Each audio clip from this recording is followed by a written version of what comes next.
Hello friends, welcome to my channel Nisa home foods. ఈరోజు మనం నా స్టైల్లో ఆలూ ఫ్రై ఎలా చేసుకోవాలో చూద్దామండి. ముందుగా ఆలూని పీల్ చేసి పక్కన పెట్టుకోవాలి. ఆలూని స్లైసెస్ లాగా కట్ చేసుకోవాలండి. 1 by 1 స్లైసెస్ లాగా కట్ చేసుకోవాలి. స్లైసెస్ని మళ్ళీ మనం ఫ్రెంచ్ ఫ్రైస్ ఎలా కట్ చేస్తాం చూడండి, అలాగ కట్ చేసుకొని క్యూబ్స్ లాగా కట్ చేసుకోవాలి. అలాగే అన్నీ అలాగే కట్ చేసుకోవాలండి. ఇక్కడ చూపిస్తున్నట్టుగా క్యూబ్స్ లాగా రావాలి. అలా ఉంటే బాగుంటుందండి ఆలు. నేను క్యాస్ట్ ఐరన్ కడాయి తీసుకున్నానండి. అందులో 4 టేబుల్ స్పూన్స్ ఆయిల్ వేసాను. ఆయిల్ హీట్ అయిన తర్వాత తరిగిన ఉల్లిపాయలు వేసుకున్నానండి. అవి కొంచెం వేగిన తర్వాత పోపు దినుసులు వేసుకున్నాను. ఆ రెండు బాగా ఫ్రై అయిన తర్వాత కరివేపాకు తీసుకున్నానండి. అది కూడా వేసుకొని అది చిటపట అయిన తర్వాత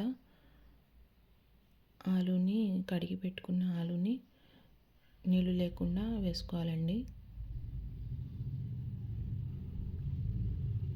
అది కొంచెం మిక్స్ చేయాలి. ఒక చిన్న స్పూన్ అంత పసుపు వేసుకోవాలండి. కొంచెం ఉప్పు వేస్తున్నానండి, ఎందుకంటే తర్వాత మళ్ళీ వేస్తాను.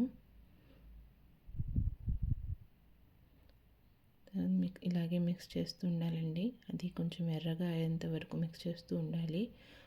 మనం ఇక్కడ ఒక మసాలా ప్రిపేర్ చేసుకోవాలండి. కారం, ఉప్పు, ధనియాల పొడి, జీలకర్ర పొడి అలా మిక్స్ చేసుకొని మొత్తం అలా మిక్స్ చేసుకొని పక్కన పెట్టుకోవాలి. వన్స్ ఆలు మొత్తం అలా రెడ్ కలర్లో ఫ్రై అయిన తర్వాత ఇక్కడ చూపిస్తున్నాను చూడండి, అలా మొత్తం ఫ్రై అయిన తర్వాత ఆ పొడిని వేసేసుకోవాలండి. అంతే అండి. తర్వాత మిక్స్ చేసుకోవాలి.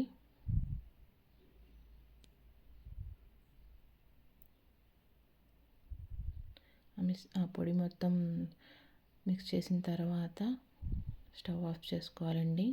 అంతే అండి, ఆలూ ఫ్రై రెడీ అండి. సింపుల్ వేలో నా స్టైల్లో ఆలూ ఫ్రై రెడీ అయినట్టేనండి.